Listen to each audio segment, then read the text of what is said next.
Rightio, welcome back to Uncle Brent's shed. Yeah, it's been a little while again. First up, I want to thank the all the new subscribers. They've just been slowly adding up, almost one a day, which doesn't sound like much, but it all adds up. So very much appreciated there, even though I haven't been putting out any content. Right, now this video is going to be a bit backwards, because I've cleaned these heads, done some port cleanup, gasket matching, inlet and exhaust, and I've only taken photos and some quick videos and haven't done any explaining on the way. So yeah, I'm gonna do some explaining now what I've done. So the footage is sort of going to go backwards. So the heads are all cleaned up and ready to have the valves lapped and whatnot. So what I'm trying to say is the footage is going to go backwards in this video. Anyway, I'll show you what I've done. Also, I've probably just confused the hell out of you. They're 318 heads off of that Dodge Phoenix. This motor's been apart for probably 3 years. The heads, I started cleaning the heads up 2 years ago, but I want to get them done now. This engine's going to go back together, in the next 3 months maybe. Rightio, so both of those heads have been blasted up. I actually done this one last night, or finished it off. I did some gasket matching.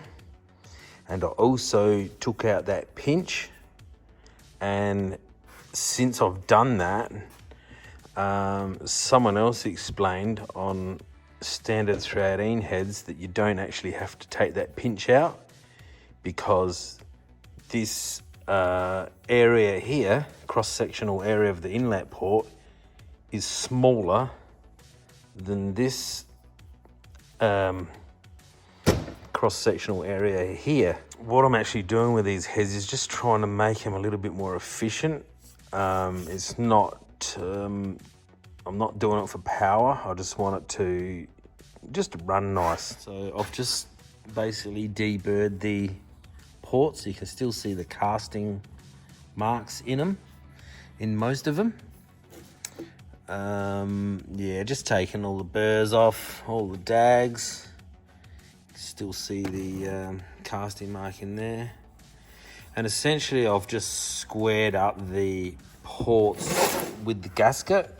I haven't gone out to the full size of the gasket, and I did make a mistake right here where I've blown through to the inside, and I'll explain what I did there, because I did make a tool. This tool here, I've copied that off of another fella on YouTube, David Vizard. He's 80 years old and got 10 ton of knowledge. I'll show you how that works and what I did wrong. I can't find the camera stand, but anyway, so this bit of rod goes inside of the push rod tube right next to the inlet port. Now I'll try to wedge that there with something.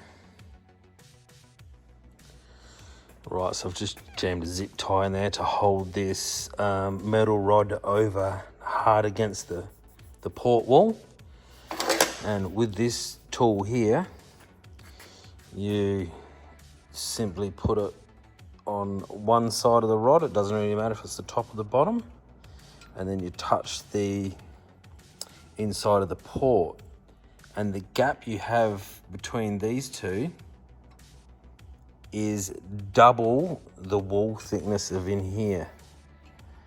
So essentially, if you measure that and you've got, I'm going to say, a 4mm gap, that means you've got 2mm wall thickness here. So that's how I've opened that pinch up. And what's happened here, I'll just flip this head over. Right, so in my wisdom of trying to be a home head porter, I've blown through where that little bit of casting steps back. I didn't allow for that. So I'm going to try to get that brazed up. I've done it on both heads, and yeah, it's not a real big issue. Right, now going back to the inlet port in the bowl area, so you can still see the casting mark on the wall on the side. So like I said, I've narrowed the what that's called actually, where your valve comes through at the bottom of your guide there. I've narrowed them, a bit of extra flow, and looking inside there again, you can still see the casting mark. So I've just tidied them right up. Looks really bad, but it's fine. Now the exhaust, I haven't really done much with the exhaust. As you can see, they've got hardened seats. And what grinding you can see here has been done by whoever reconditioned these heads last. I probably could tidy that up, but probably just wasting my time. With the exhaust, I took that little edge off of there. That was a bit of a square edge. And also on the roof of the port, there's must be a water jacket in here. I've taken a bit off of that as well. And just open this up, not quite to the gasket. I reckon I left about 1.5 mils around the edge. You'll see from the photos that I'm going to show at the end. So yeah, they've just been tidied up as well. Most of the dag's knocked off. You can still see the casting marks in there, like I said. But all in the name of efficiency, hopefully. Something else to mention, when I did a certain amount of deburring, I would do a certain section in the port or the bowl, and then I'd move on to the next one, and I'd do all 8 on both heads.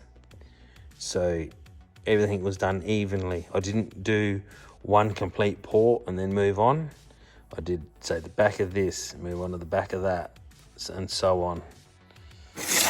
Going down the sides of here, same thing.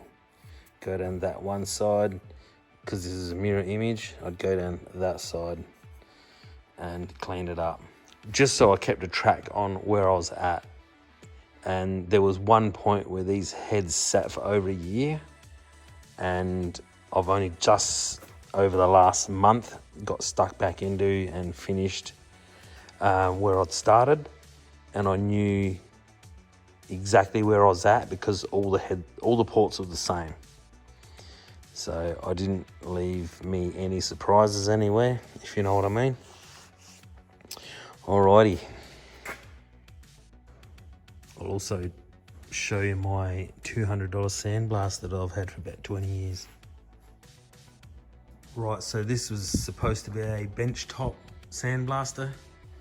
I simply made up a small square tube frame, get it off the ground. I got the height of the holes. I just sort of stood next to it and made sure my elbow lined up with the center of the hole. Got this dodgy vacuum cleaner hose I've got to sort out. That just goes into that side of that bucket down there and rotates around. Then I've just got a stock standard old shop vac jammed in the top.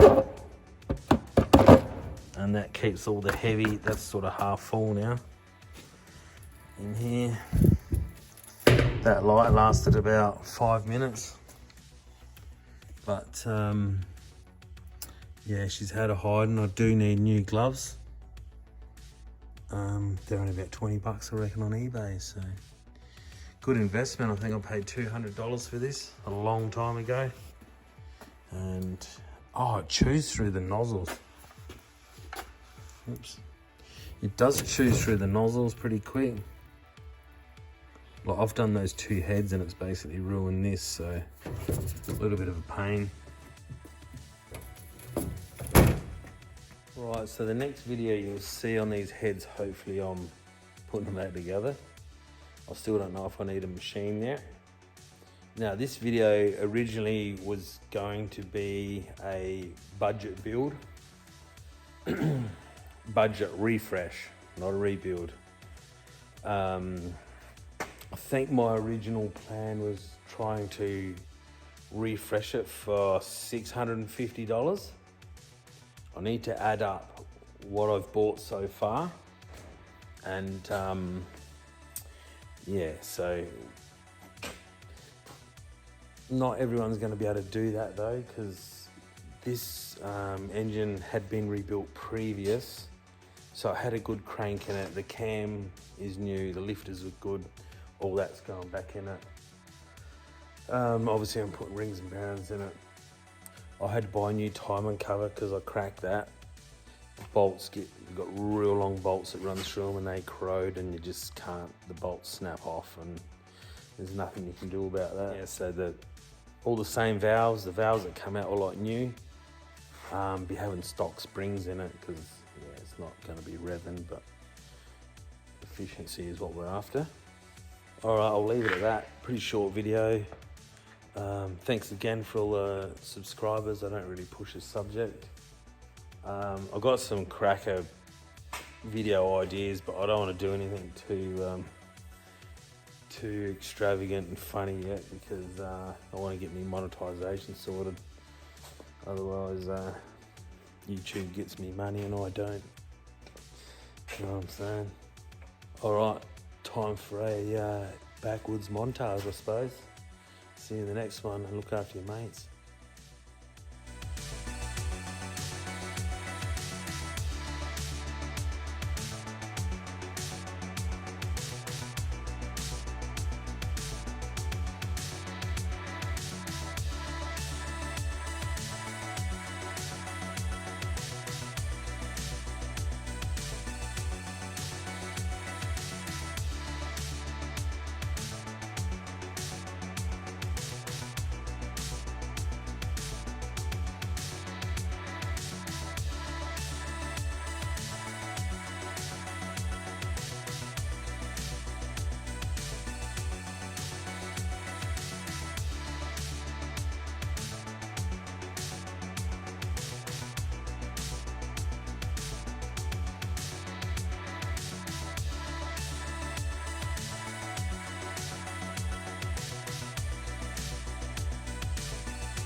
Right, so I'll give this other head a blast and see how it turns out. Takes about a good hour. It's a painful job, but it is what it is.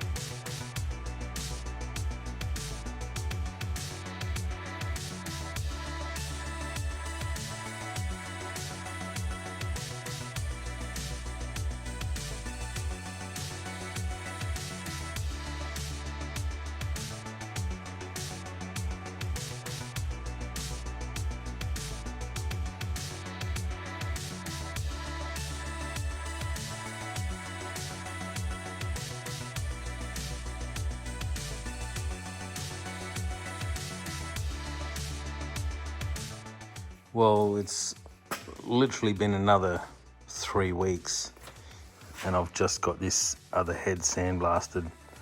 Yeah, so that one was done probably 3 weeks ago. So, you know, things take their time around here lately.